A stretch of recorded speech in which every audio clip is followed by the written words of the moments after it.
Welcome to CARICOMP Insider, where high-tech facial recognition meets real-world intelligence.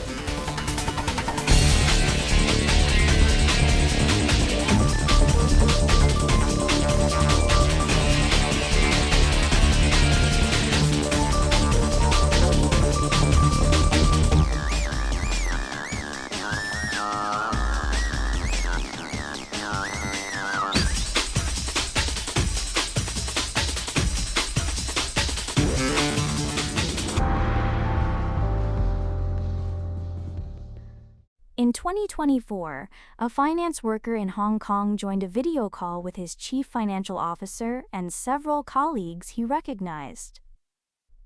Every single person on that call was fake. He wired $25 million, and that money was never recovered.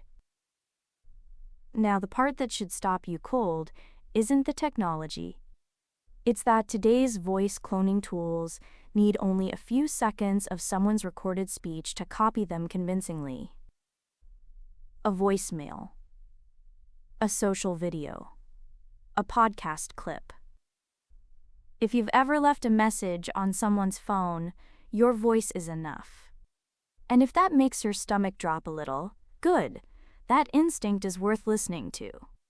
But by the end of this, I think you'll feel less helpless, not more. Because the thing that actually broke in Hong Kong wasn't the fake. So what was it? The real vulnerability isn't the deepfake, it's urgency. Follow the sequence, because it's always the same 4 steps. First, an urgent request arrives. Second, the voice or the face seems authentic. Third, the person skips the step where they'd normally verify. Fourth, the money moves. Notice that step 3 is where everything actually fails, not step 2. In the Hong Kong case, criminals cloned the CFO's voice. Then they paired it with spoofed emails that matched how the company genuinely operated. The request was for an urgent acquisition payment. Nothing about it felt strange, because it fit the normal workflow. 2 convincing messages agreed on the same lie.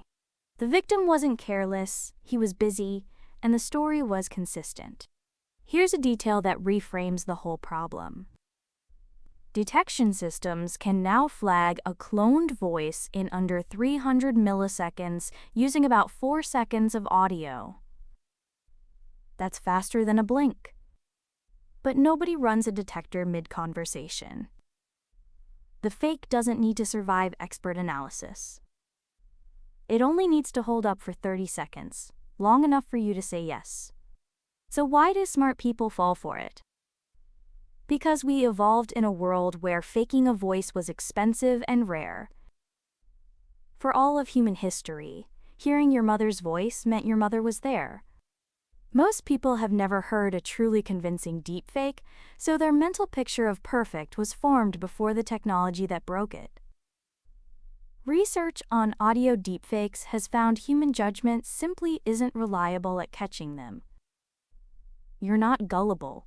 Your ears are just running very old software. Remote work removed the last safety net. A strange request used to bump into a hallway conversation. Someone would ask, "Why aren't you in the office?" Or "Let's talk about this in person." Those small frictions caught fraud for decades. Now the request arrives on a screen, alone, with no one to glance at. And one number tells you how normal this has become. A 2025 survey of more than 300 cybersecurity leaders found 62% of their organizations faced a deepfake attack in the past year.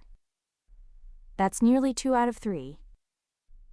For a company, that's a policy problem.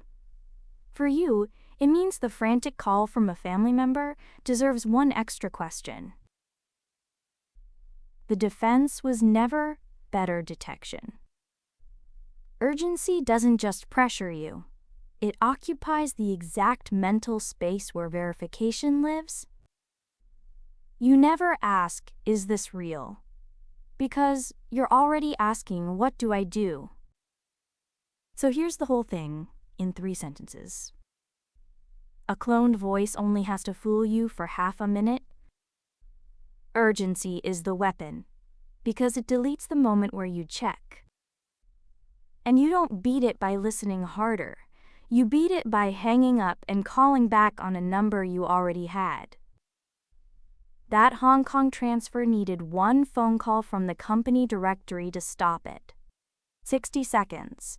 Whether you're moving millions or just answering a scared voice at midnight, the rule is the same. A perfect voice proves nothing, and a callback proves everything. The written version goes deeper. Links below. Now you know something most people in this industry don't. Use it.